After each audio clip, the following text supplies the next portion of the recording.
It's good to have people jealous of you. So, Sean mentioned professional wrestling, and I'm a huge WWE fan, WWF from back in the day. So I want to go back because you were in the wrestling circuits for a little while. Yeah, actually, we just went to a WWE event the other day, and anyone that ever gets a chance to go, anybody, I know a lot of people are always thinking about it, like, oh, I was thinking of going, and they don't ever go. You got to go. Like going to a wrestling event, like getting a couple friends together is so much fucking fun. It's great. I loved wrestling since I was a kid. I remember, watching the old Hulk Hogan, Iron Sheik, Andre the Giant, Junkyard Dog, Roddy Piper cartoon back in the day. Yeah. Rock and wrestling. Yeah, rock and wrestling. It was fucking awesome. And then, wrestling was just so different back then. Everybody was kind of bought in that it was real, and even the people that didn't think it was real, they were always kind of had a question in their head. They're like, "It's fake, right?" They'd always throw that question mark in there at the end. But yeah, I loved it as a kid and was always really excited about it and fired up about it. My brothers liked it. You guys probably seen Bigger, Stronger, Faster. It's a big part of that movie. And then probably when I was about 21, 22, as I mentioned earlier, that's about the time I started to look like I worked out. I was at Gold's Gym, Venice. I lived in Los Angeles for about 10 years or so. Ran into a guy who was a wrestling coach, and he's like, "Hey, you ever think about, trying some pro wrestling?" I was like, I never really thought about it for myself, but yeah, I fucking love wrestling. So maybe it would make sense for me to try it. And my brother Mike was wrestling at the time in New York, and I was like, "Oh, this would be kind of cool." Like, I always kind of followed my big brother, and when he played football and different things that he did, I was into as well. And I was like, "Oh, this would be really cool." Like, he won't know that I'm doing it, but it'd be kind of fun to like start to do it, start to learn it, and then I'll let him know like once I get like 5-6 months in. Give him a pile driver. And yeah. And they'll be like, "Oh shit." So yeah, I started getting into it. And I went to I wouldn't even call it a training facility. Went to a parking lot in Malibu, California, and took my first wrestling class there, and learned how to take the bumps and do the different things. But day one was like it was like 1,000 Hindu squats, and then I had to run back and forth. But I have no idea, how many. I have no idea how far I ran. It was 1,000 Hindu squats and 1,000 step ups mixed with running in between it. And I think all the guy wanted me to do was just not quit. Right. And so I went through this whole fucking thing, and it was the worst training that I've ever been through in my life. At the time, in an apartment that I lived in, my bed was upstairs. Fucking fell asleep at the bottom of the stairs. I was like, fuck the stairs. This isn't going to happen. But I got sore that day. I got sore like on the drive home. I was like, I'm in a lot of trouble. Because, if you get sore on that same day, you're in deep shit. So that was kind of the beginning of the wrestling career. I progressed into doing all kinds of stuff. I was on, I've been part of TV shows and commercials, and did a commercial for WWE, like a pay-per-view that they did years and years ago. They had this concept where Kane was at bat, and it was all the other wrestlers were on the field as well.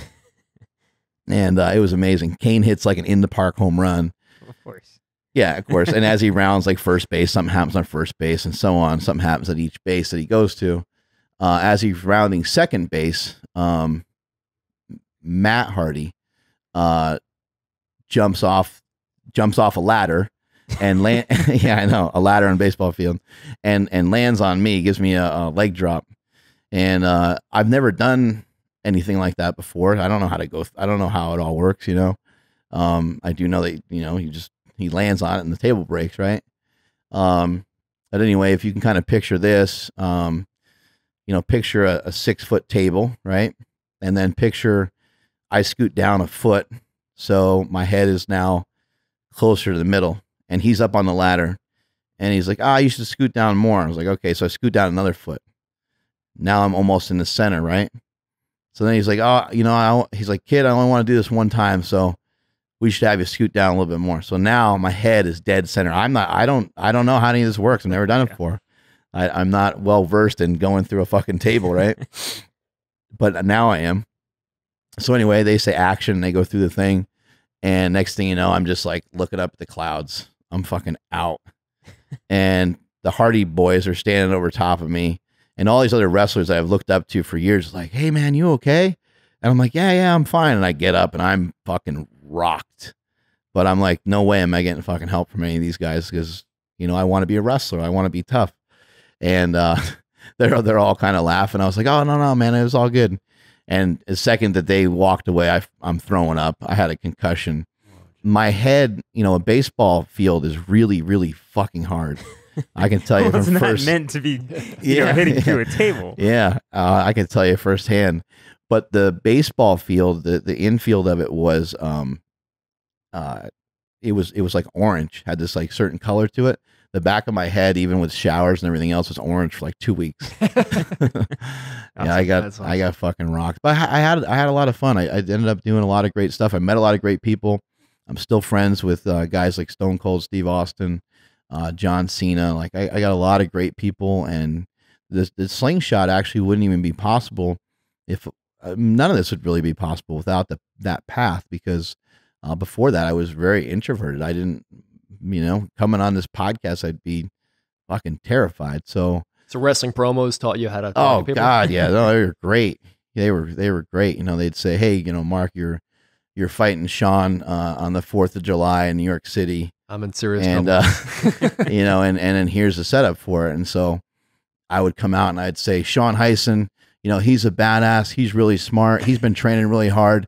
I know he's over there at the Onnit Academy training with kettlebells and doing unconventional training, but I got something for him on the 4th of July. And then you say the date and where it's happening. I want to see that match. I want to see that match. Yeah. I'd like to too. Live at the Onnit Academy from a distance. But it's pretty amazing how they teach you to like if I just say he's a bag of shit, but then I lose to him. Sean. It's not true. But then I lose to him. Like, what does that mean, right? What does that make me? Or even if I beat him and I say like how worthless he is, it's like, well, you just beat someone that you already said is no match for you. So there's like a certain style to it. And there's a certain way. It's promotion. You got to put your opponent over as well as yourself, right? Yeah, right. Yeah. You're promoting it, and you're trying to make a big deal of it. And you're like, man, he's tall. He's got a long reach. I don't know how I'm going to be able to survive his kung fu style or whatever the hell it is, like just whatever it might be. But that was a lot of fun. And then the friendships I made, John Hennigan, who recently put out a movie. He wrestled as John Morrison. Yeah, John Morrison. Yeah. Yeah. He recently put out a movie, and it just it got it released on Amazon and a couple other spots. I think it's called Boone. It's about a bounty hunter who ends up having his show canceled. It's kind of like Dog the Bounty Hunter type deal. Anyway, longtime friend. He was a great wrestler. He's super jacked and everything. He was somebody that I connected with early on. For some reason you connect with people better than others. And he had a creative side to him. He liked talking about movies, and he liked talking about directing and scripts and all these different things. And so I was one of the few people that would really listen to him when he started talking about that kind of stuff, because his movies are out there. They're different, And so other people were like, they thought he was weird, Anyway, fast forward years and years, I'm out of the wrestling business and I'm working on this invention, and I pretty much make a mistake and agree to order a certain amount of slingshots. I just kind of thought, hey, because this makes it X amount of dollars cheaper, that I should order, these thousands and thousands. I think it was like, I want to say it was like 4,000 or 5,000 slingshots or something like. I can't even remember. It didn't make any sense because it was an untested market, But I was really confident that it was going to work. But looking back at it, the whole thing was kind of dumb. Anyway, I had some money saved up. I got some money from my parents, and then I was supposed to get money from another friend. And this other friend had some deals fall through. He was supposed to have some money, leftover money from this real estate deal. And he's like, man, I can't do it. And at the time, I already put in the order for the slingshots.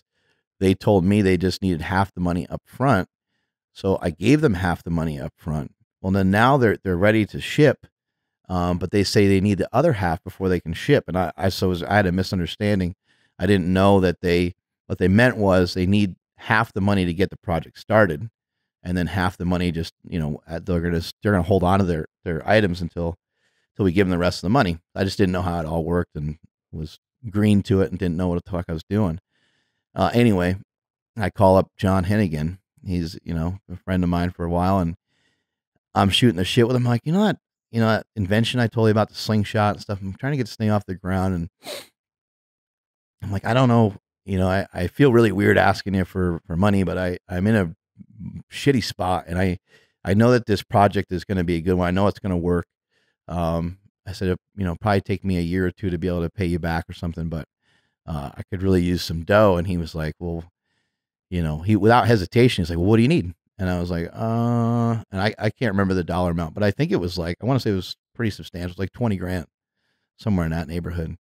And he's like, okay. He's like, it'll be at your doorstep tomorrow. He's like, I'm going to run to FedEx right now and overnight it to you. Because at that time he was doing really well with wrestling. And it was like, he'd buy a fur coat for his wrestling gimmick that cost that much money, Yeah. He didn't really care. And, it's great to have friends like that. It's great to have support like that. And then today, or a couple days ago, he came over to my house. We had some barbecue and stuff like that. And he said, you know what? He's like, that's the best money I ever spent. And I was like, fuck, man, that feels good to hear that. But it took me longer than anticipated to pay him back. So I remember calling him and I was like, I said it'd be like a year or two. And I was like, I don't know, how it's, because I had the money coming in, but to have extra like that, is a difficult thing, especially right off the bat when you're starting a business. And he's like, no, I figured. He's like, you just take your time with it. And then there was a point where he got released from WWE. He had the opportunity to do another 5-year deal with them.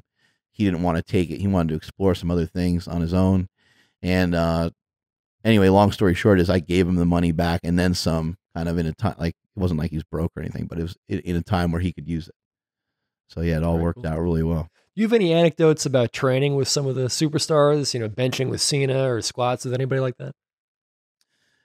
Yeah, Cena is an absolute machine. He really is. When he first came into wrestling, he was known as the prototype. And I always thought that was kind of a really fitting gimmick for him. He's kind of guy, he can eat like chicken and rice, every meal and not give a shit about it, He doesn't need to have like mustard or teriyaki sauce or like when I saw him do that, I already knew he was cut out to do something special because my brothers and I saw him like, do a diet for a bodybuilding show. He had like 2 scoops of peanut butter every day and like 2 protein shakes.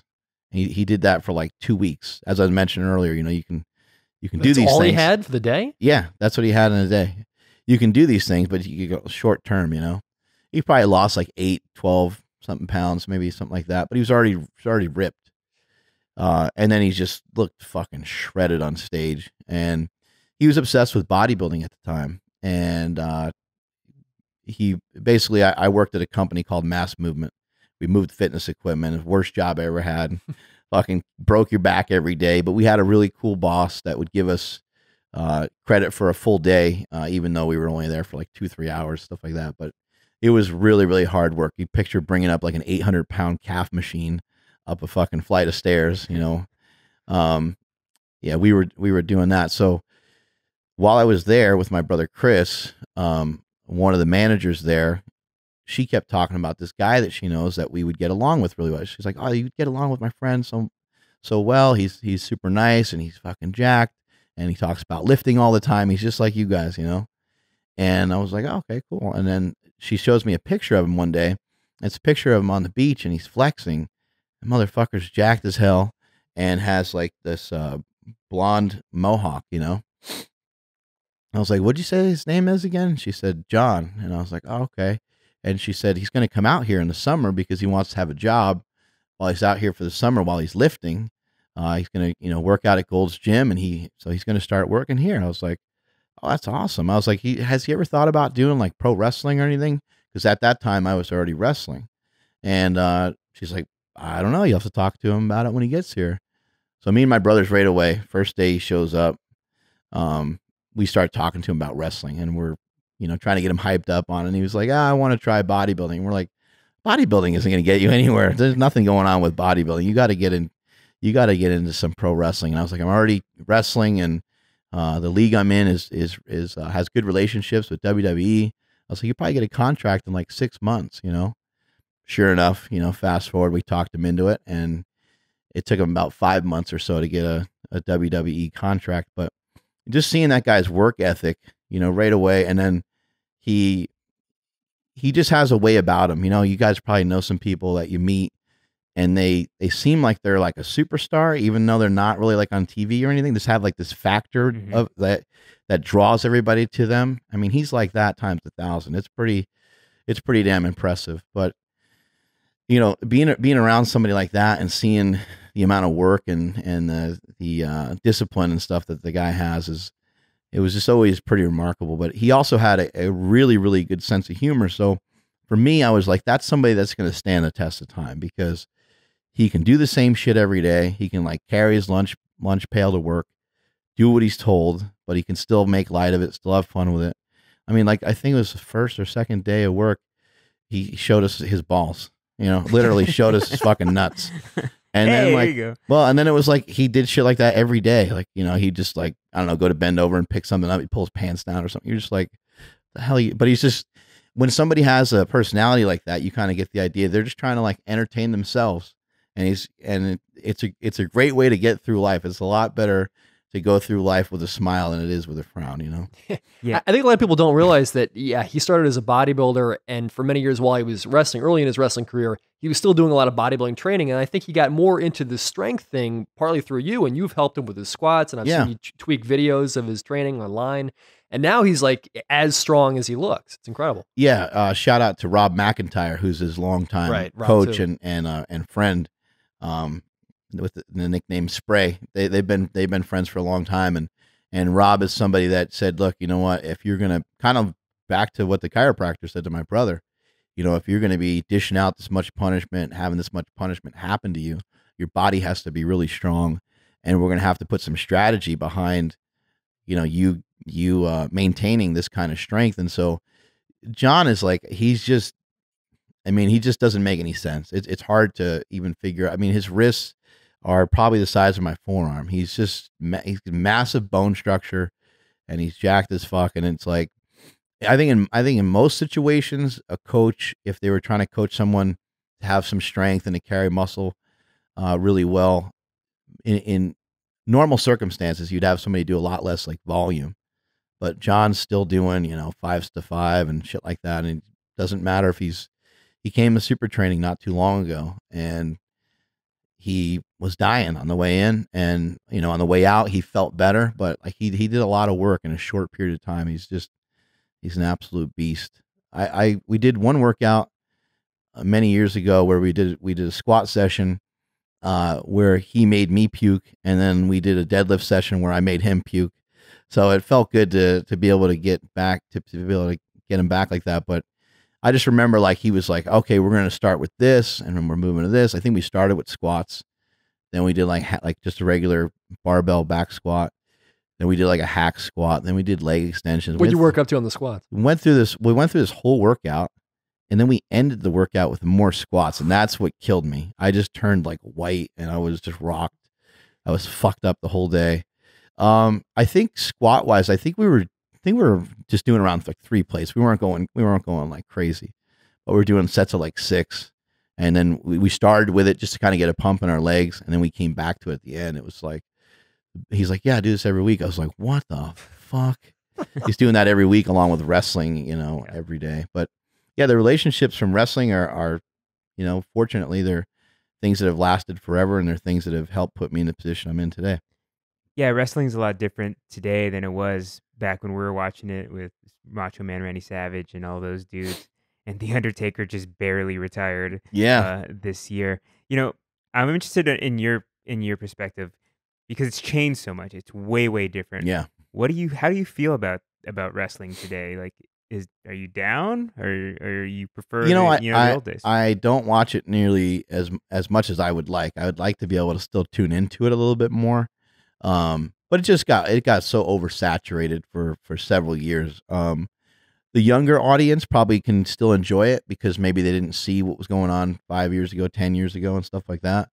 But it just got way oversaturated. It was on more than football for a while there. It was on twice a week from 2 different companies. And then you even had WCW and WWE and ECW coming into the fray too. and it was just there was so much wrestling on TV for a while, and then you had the WWE reality show that kind of exposed a lot of wrestling and showed a lot of the side of the business that people didn't want to like let go of. Macho Man Randy Savage is special because he was always that guy. Like he was always that way. He was always in character. They call it kayfabe in the wrestling space, and it's just basically like you're in character all the time. And a wrestler would shout it out to another wrestler, basically kind of saying like, "Hey, like there's some marks around, which is just the fans. You know, the fans are coming, kind of thing. And you like if you're the Undertaker, then you got to be the Undertaker. You got to be the side Reaper. note, it's hard for the Undertaker not to be the Undertaker Yeah. at any given point. That's true. But even like Stone Cold, even like today, like if you talk to someone like Stone Cold, he's kind of always still like a little bit of that wrestling character. I know that like it matched up with his personality really well. But he's a lot of fun in that way where he doesn't mind kind of playing up to it a little bit. But yeah, I think just wrestling got really saturated, and so it's it just overexposure. Same things happen in the football.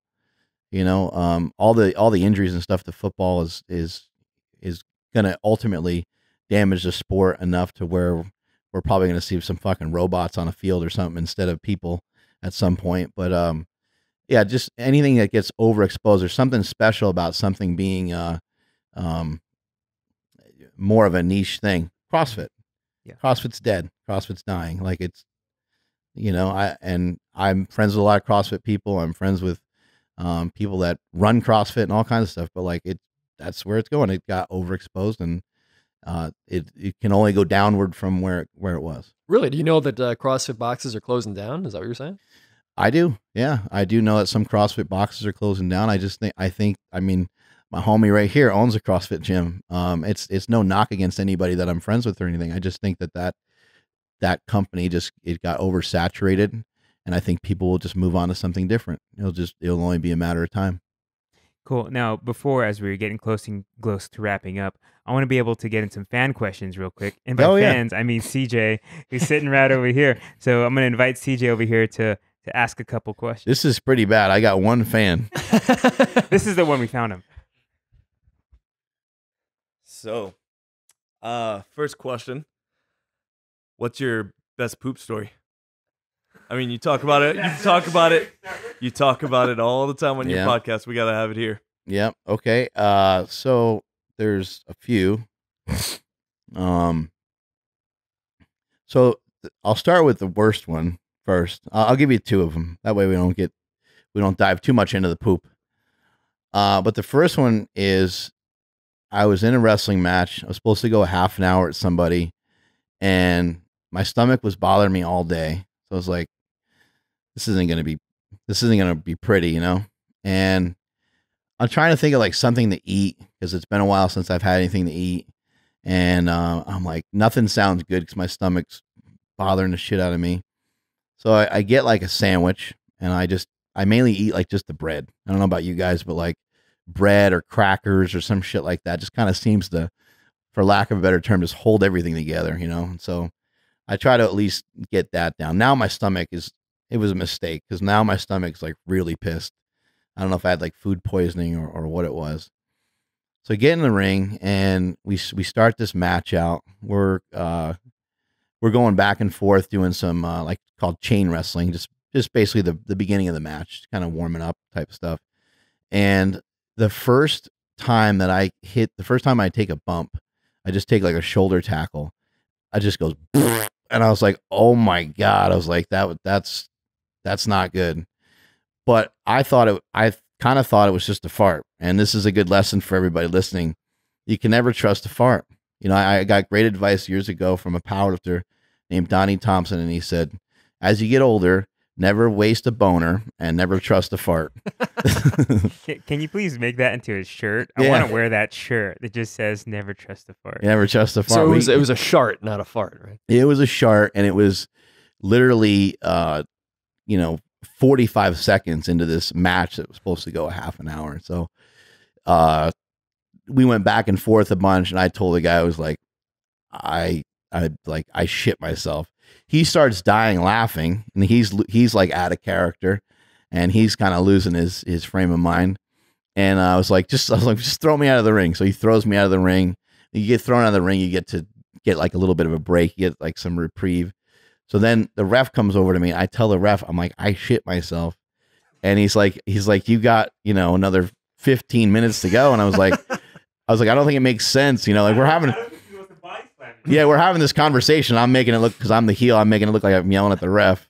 And I'm like, I shit myself, And anyway, we're going back and forth. So we were able to just take the match home from there. But the other guy was like, dude, he's like, I could smell it. He's like, I was about ready to barf. And I was like, that's why I was trying to take it home. That's why I was trying to end the fucking match. All right, CJ, what else you got? All right, so what's your biggest lesson learned from powerlifting or West Side Barbell? Let's see. Biggest lesson learned from powerlifting in general is just that shit takes a long time. It just takes a long. You're not going to acquire strength overnight. And I think that anybody who's looking to get anything overnight, it's not based in reality. I think it's going to take you some time. People can get to places a lot faster than they used to.